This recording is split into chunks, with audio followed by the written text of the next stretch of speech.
Not that they're all from Stanford, right? But they just have all the red. They went shopping. So they had a very busy day today, so we apologize for the delay. But anyway, we have a set of speakers today from four executives from SMART-PLDT. But before we do that, can I have a raise of hand? How many are from the Bay, outside the Bay Area first? So we know the demographics today. Outside the Bay Area. From the Philippines, visiting from the Philippines. Okay, we have there Daniela, and of course, for other than the smart people. How many are students? Okay, we have one. Okay, and then the rest are professionals, I assume. So anyway, this topic that we're having today is very timely because, as you know, there's a lot of news about the Philippines being an economic tiger. So we're going to have four speakers from SMART, like I said, and they'll be talking about opportunities in the Philippines, volunteerism, CSR, corporate social responsibility. We're also going to have someone going to talk about careers. I was talking to a student earlier about an opportunity for a career in the Philippines. And of course, we will have a talk by Earl Valencia here, who's the head of Idea Space, one of the nonprofit accelerator around startups. So without further ado, before we begin, let me call on Consul Reggie to give us the welcome remarks. First of all, thank you very much to the Philippine Consulate people for hosting this event.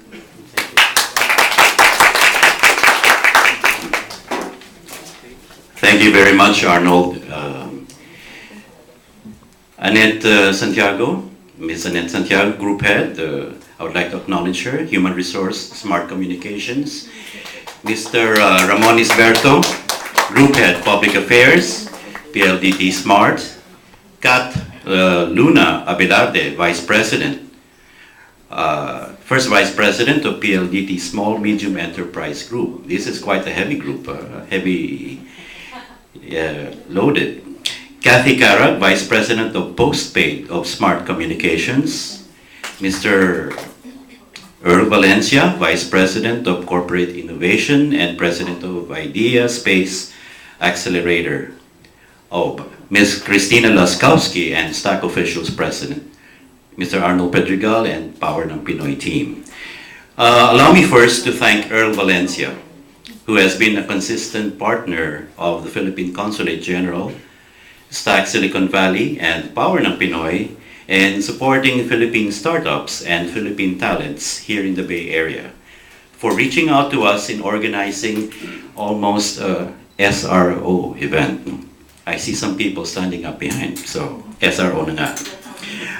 On behalf of my colleagues, I wish to welcome you to the Philippine Center. I must say that the turnout tonight is quite impressive, particularly on a Tuesday night.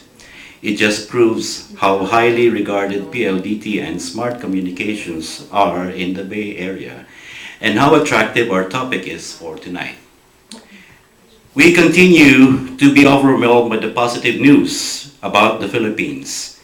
From being the sick man of Asia, we are now described as Asia's rising star, breakout nation, bright spot, growth engine, a tiger economy. To a large extent, major Philippine corporations such as PLDT and Smart Communications have contributed to our country's stellar economic performance. Our economic managers have been bullish about the long-term growth trajectory of the Philippines. And if you consider the availability of the talented young Filipinos, you get a country with a lot of opportunities for your startup, your company, or for your career growth. We are indeed fortunate to have with us tonight senior executives of Smart PLDT who could share with us the opportunities in their company and in the Philippines as a whole. I hope that apart from the panel discussions, you will be able to interact with them after the main program. So again, I wish you a fruitful discussion and enjoyable evening for tonight, and welcome to the Philippine Center. Mabuhay kayong lahat.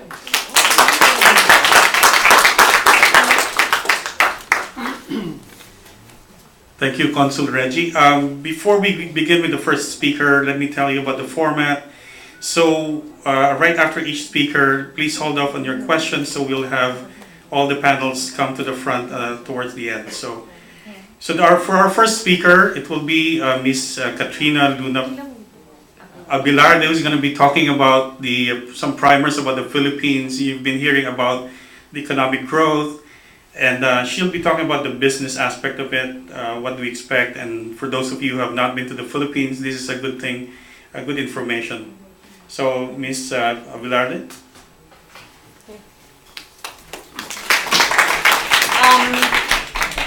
I think you guys can hear me at the back, right? Okay, thank you, Arnold, and thank you everybody for that warm welcome. Let me start with a show of hands. How many of you here have been to the Philippines? Almost everybody, so I think I can skip my presentation. No, but I told Arnold, as I was telling him earlier, this is really a very, very brief primer on what has been happening. Again, my name is Kat Abelarde. A lot of people referred to me as Kat Luna. In fact, I have a friend here all the way from the Philippines, Daniela. We it was by coincidence that we met yesterday in Stanford, and she said, I didn't know who Kat Abelarde was, because I know you as with another name. And so basically that's how Filipinos go. You know, we're known by short names. You know that, right? Like Kit, Kit, Kat, Kat. So that's the way we are. We're a very happy, as you can see, we're a very happy, fun-loving bunch. Okay? So just very, very quickly on the market scenario. First and foremost, I think our sweet spot is the fact that we are young, we are social, and we are enterprising. We are actually one of the youngest populations today in Asia, with an average age of 22 years old. Okay, I'm above that by around 5 years. Most of us here, Four? Thank you. We're ranked 8th on Facebook and 10th on Twitter. And you know, we had the opportunity to actually go to their offices. And we are actually, according to Babson University, the 3rd most enterprising country in the world. Okay. Second, we are of course a member of the ASEAN Free Trade Area, and this will come into prominence as we actually start the ASEAN integration in 2015. Okay, so hopefully our being enterprising and this whole youth factor will help propel our economy forward. Third, just some stats on the global competitive indices. I know that there's a lot, but basically we've been moving a lot of notches, significant notches higher. Under the World Bank, we moved 30 notches higher in ease of doing business survey. In the World Economic Forum, we jumped 26 notches higher, so on and so forth. We are dubbed, the last World Economic Forum was held 2 months ago in Manila, and we were dubbed as the next Asian miracle. You know, we're heavily Catholic, and we believe in miracles, so we know that this is gonna come true. Okay, and why did they say we were the next Asian miracle? Number one, robust GDP growth. I think it was indicated in my earlier slide that our GDP grew last year by 7.2%, the 2nd highest growth in Asia after China, and China ranked 7.7, so that's not really too far away. Second, we are finally an investment grade status. Melissa, it was last year, right? Yeah. But we were finally awarded this status. Our stock market has been growing quite healthily, and we also have an improving fiscal position. Now, everybody here has been to the Philippines, so we all know what this map is. We have 7,100 islands, give or take. 7,100, okay, I'm sorry. That's corrected, 7,107 islands. Okay? And if you notice, with a growth rate of 7%, that growth is not concentrated in the national capital region. If you notice, the growth is actually coming from regions outside the city center. Okay, which says actually that the growth is inclusive. It's happening all around the country. It's not specific to just, pockets of areas. In fact, if you look at, I'm sure, who has been to Mindanao? Oh, okay. So probably we have 1/3 of people in the room. You'll notice the Caraga region is growing by 10%. Soc-Sargen, these are regions that I have not even been to. They're down south. Growing by 8%. Zamboanga, you know Zamboanga, right? Highest growth at 12%. So you can just imagine the economy and the money flow within these areas. Quite surprising, no? Okay, what are the key industries that are propelling the economy today? First is technology. Second is wholesale and retail. For those who have been in the Philippines in the past 5 years, you will notice that the climate on particularly food and clothing has substantially improved. Okay? Third is tourism. Finally, we're getting our act together on tourism.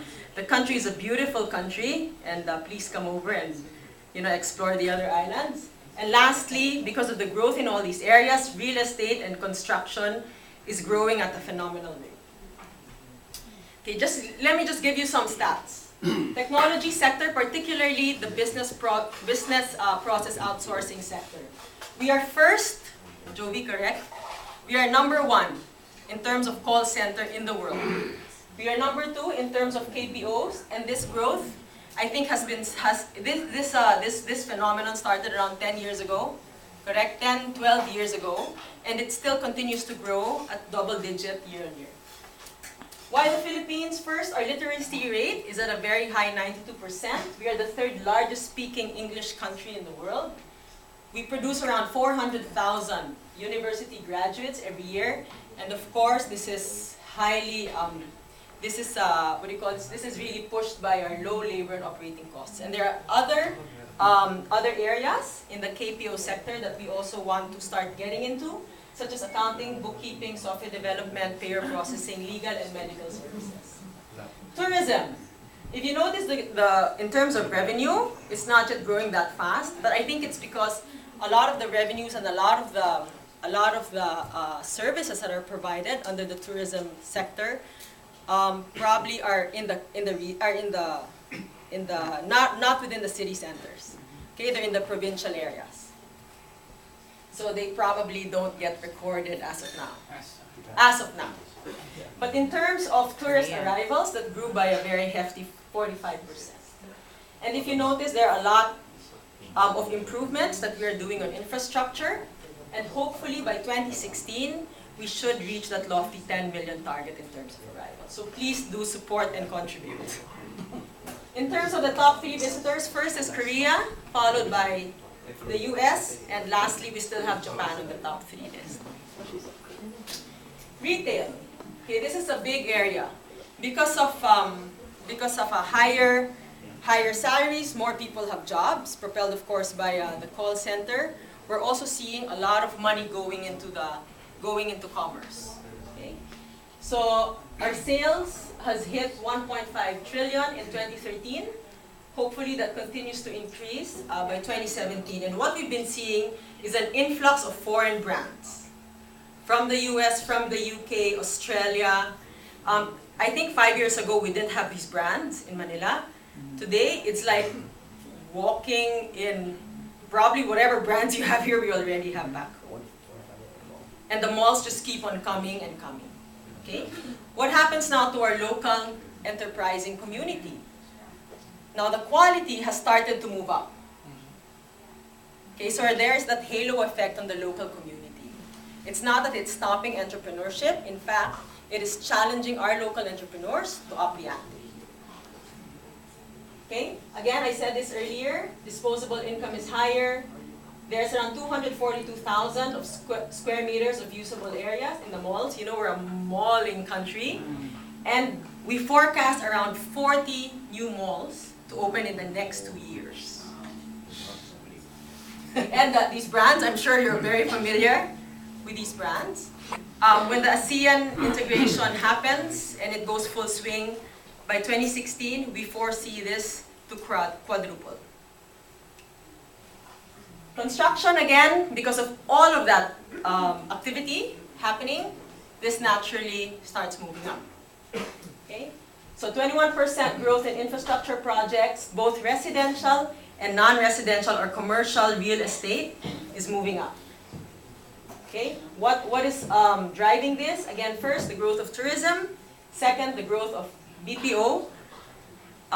we have very, very strong remittances from abroad. I think last year the number was at 25 billion. Okay? In terms of remittances. And these are the ones that are recorded. 25 billion dollars. Dollars. And that's recorded. You know, we're also very creative. Okay? And lastly, there is a stronger clamor now for private and public partnership initiatives. Okay, I'll just go very, very quickly. I know that there's a lot that we have to do, the government has to do in this space, but basically, from my understanding, there are better tax credits, tax deductions, tax holidays for investors in the Philippines, for foreign investors. There are also other incentives today, non-fiscal incentives, as well as PESA incentives.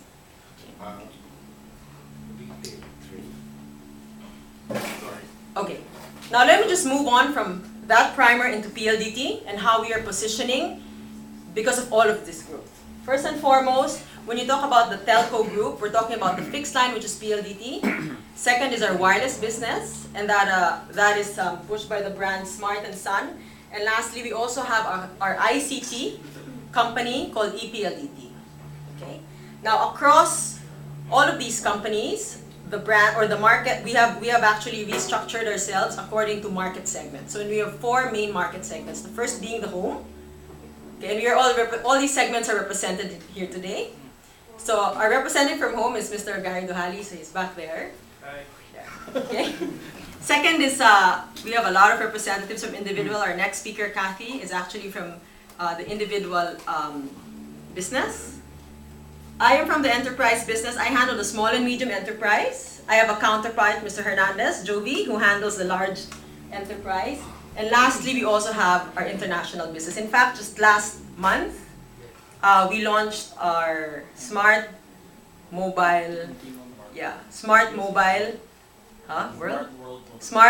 Mobility solution. Okay, it was launched here. Okay. Now let me move into the SME. Why is SME very, very important to the Philippines? You know that we are not a country of large industry. What really propels our growth is the SME. First and foremost, 99% of all registered firms actually fall under SME. We have around 1 million registered firms in the SEC. And again, this is not taking into consideration the micro SMEs who actually work out of their houses, the SOHOs. These are all firms who are actually registered. Second, and I think more importantly, they employ 70% of the labor force.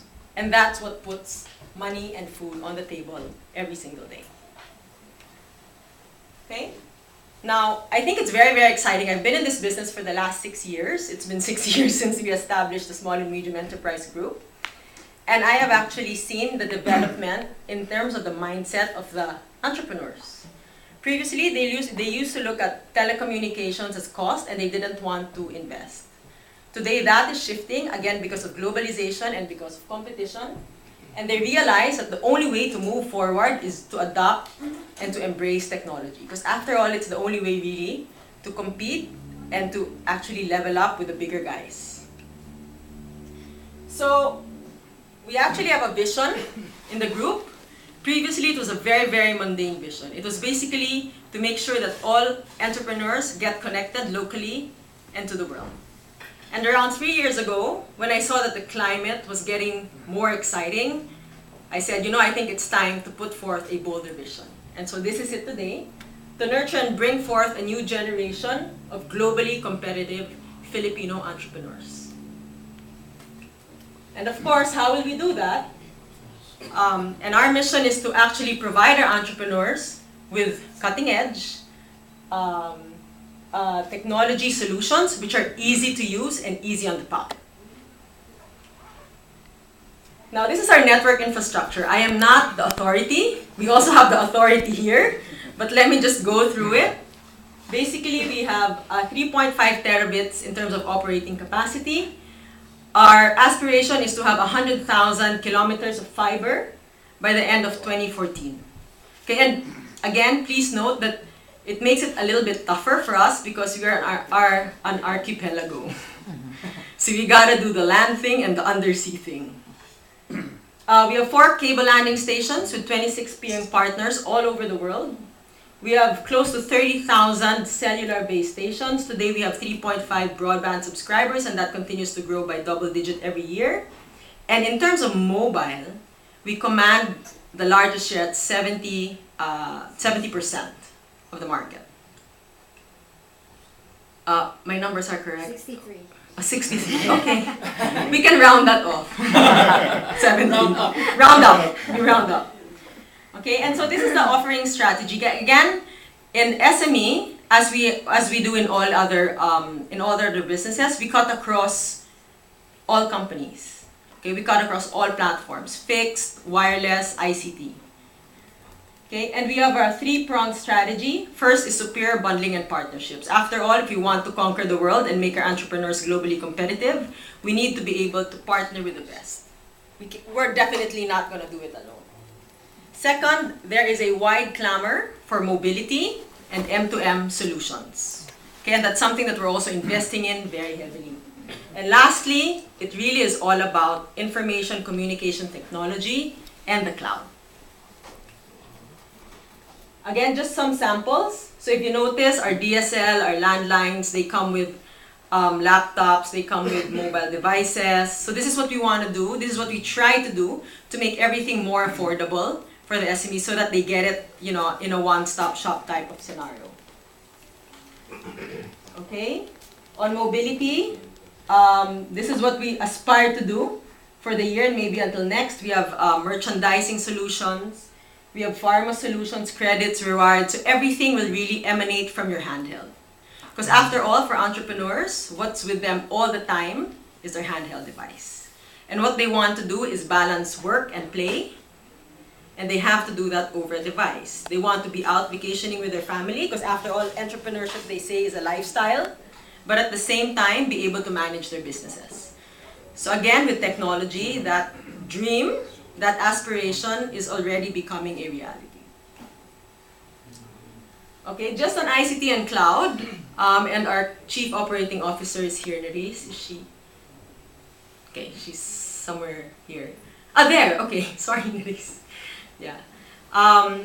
So she's in charge really of making sure that our data centers are up and running. We are building how many data centers, Nerys? 2 this year, to bring us to a total of 5 data centers for this year.